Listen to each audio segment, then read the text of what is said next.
The store features over 100 robots from more than 40 Chinese brands, such as Ubitech Robotics and Unitree Robotics. It's among China's first to sell humanoid and consumer-oriented robots. In China, robots are building factories, and robots are working in those factories day and night, producing products without interruption. They don't need light. They don't need rest. Step outside, and you will see drones building roads. Cars are driving themselves, and inside laboratories sealed from public view, some of the most unconventional and shocking experiments in modern science are taking place. Projects that seem to push beyond the limits of human capability. This isn't science fiction. It's the industrial reality. Every passing month, China unveils another breakthrough that looks impossible everywhere else.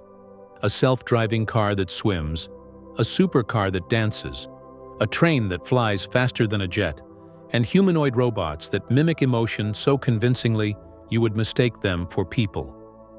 Meanwhile, the West watches, anxious, confused, and increasingly outpaced. Because this isn't about competition anymore. It's about control over evolution itself. And for the first time in modern history, that control may not belong to the West. So what exactly is China building behind those factory walls and glowing research towers? And why is the rest of the world quietly terrified? In this video, let's find out. In September, a group of Chinese army engineers ran an experiment that stunned even seasoned defense analysts. Inside a lab in Nanjing, they simulated 3 nuclear blasts striking the same underground target in rapid succession. A triple nuke strike model designed to study how multiple explosions could amplify each other's destructive power. The work, led by Professor Xu Xiaohui of the PLA's Army Engineering University, was published in Explosion and Shock Waves. At first glance, it looked like a narrow scientific study, but to anyone following China's broader technological trajectory, it symbolized something much larger. A country where machines, data, and algorithms are beginning to replace not just manpower, but imagination itself. The purpose of the Nanjing experiment was precision, finding the exact timing at which one blast fractures rock so the next can tunnel deeper. That same obsession with timing and sequencing drives almost every field of Chinese innovation today. Whether it's an AI factory, synchronizing robotic arms, or an autonomous convoy coordinating routes, the principle is identical. Layered effects, perfectly timed, magnified through computation. The PLA's scientists didn't just simulate explosions. They demonstrated how digital control could master nature's most chaotic forces. And that philosophy, algorithmic control over chaos, runs through China's entire modernization plan. From civilian industry to defense, the nation is turning every complex process into a predictable system governed by sensors, data, and automation. This is visible in how China is incorporating automation for military purposes.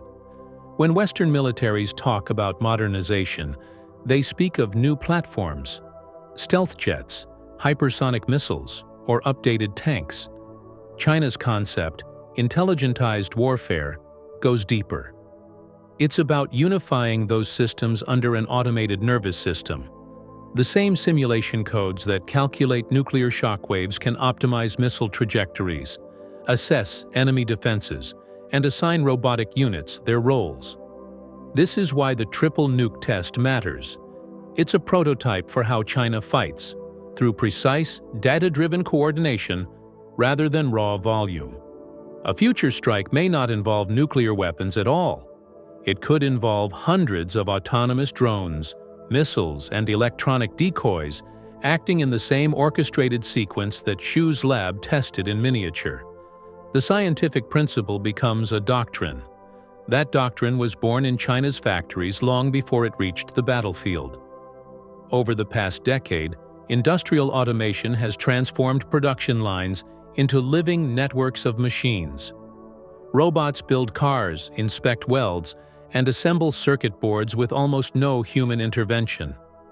The leap from robots assembling cars to robots assembling weapons is not a moral one. It's logistical.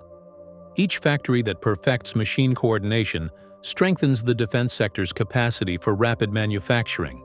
A nation that can retool thousands of robotic production lines overnight can switch from making consumer electronics to producing military hardware in days. Automation, once an economic tool, has become a strategic reserve, and the same precision that powers automated factories now governs the nation's infrastructure. China's maglev trains, floating at over 600 miles per hour, and its fleets of self-driving cars are more than showcases of progress. They are laboratories in synchronization. These systems rely on millisecond communication between vehicles, sensors, and command hubs, precisely the timing discipline that nuclear simulation demands. The infrastructure being built for civilians doubles as a rehearsal for wartime logistics.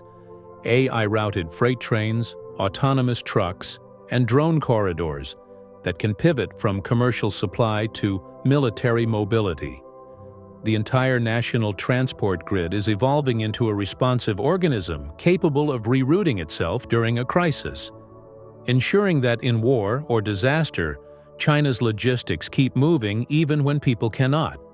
Before we continue further, tell us, are you enjoying the video?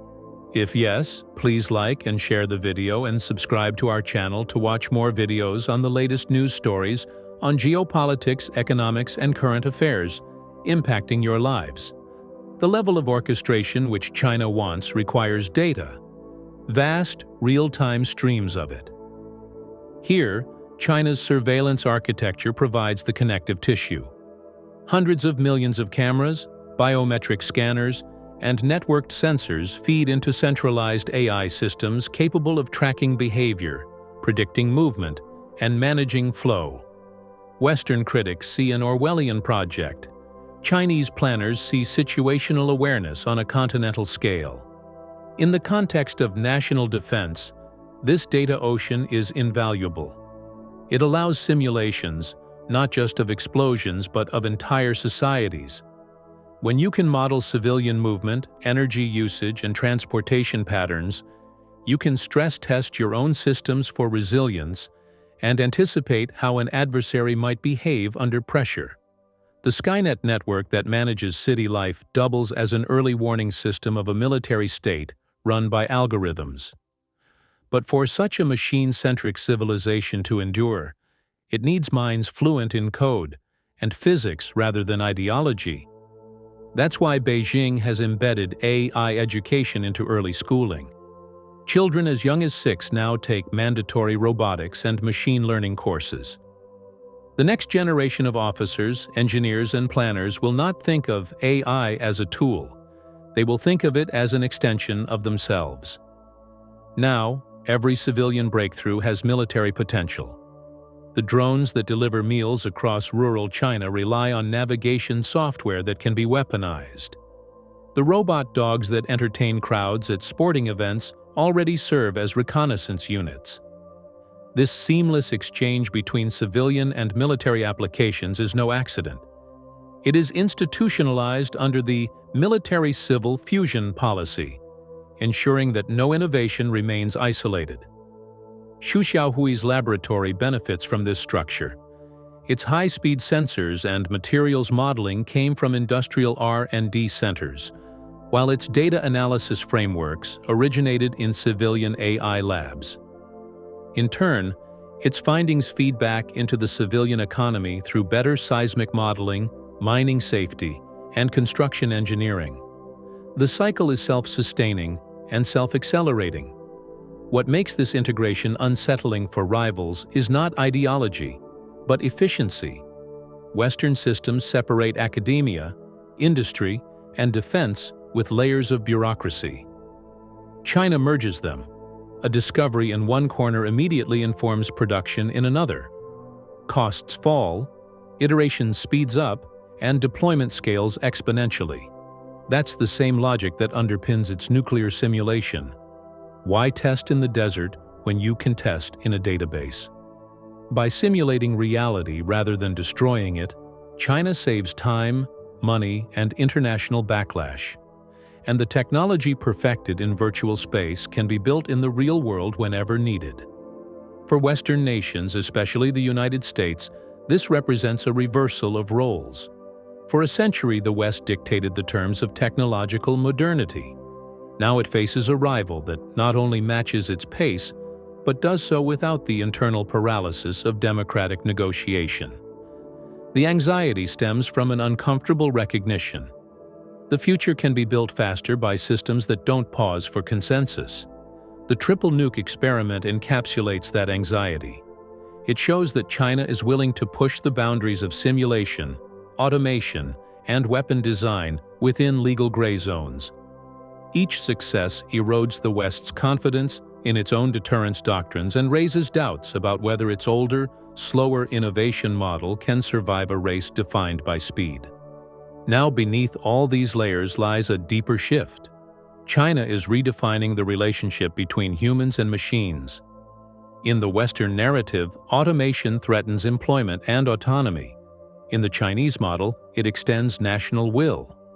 Machines are not replacing citizens.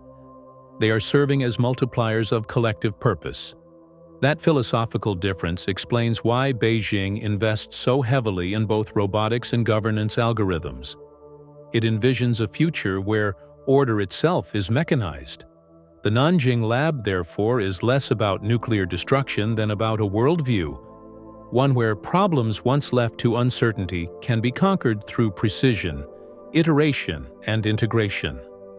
Now, when you connect the dots, from triple strike simulations to AI education, from drone logistics to smart surveillance, a single picture emerges. China is evolving into a machine-integrated state. Its factories, cities, and weapons are different organs of the same body, coordinated through data flows instead of political committees. In such a system, military experiments are simply expressions of industrial capability. The same factories that mass-produce autonomous vehicles could pivot overnight to manufacture unmanned combat drones. The same networks that monitor public safety could detect missile launches. Every layer reinforces the others, blurring the distinction between peace and preparation. The implications stretch far beyond competition. As automation replaces labor globally, nations without comparable machine ecosystems may become dependent on those that have them, much as the 20th century depended on oil producers. China's dominance in robotics, AI, and infrastructure could translate into geopolitical leverage far beyond military strength, control of supply chains, standards, and data governance. That makes the triple nuke simulation both a warning and a metaphor.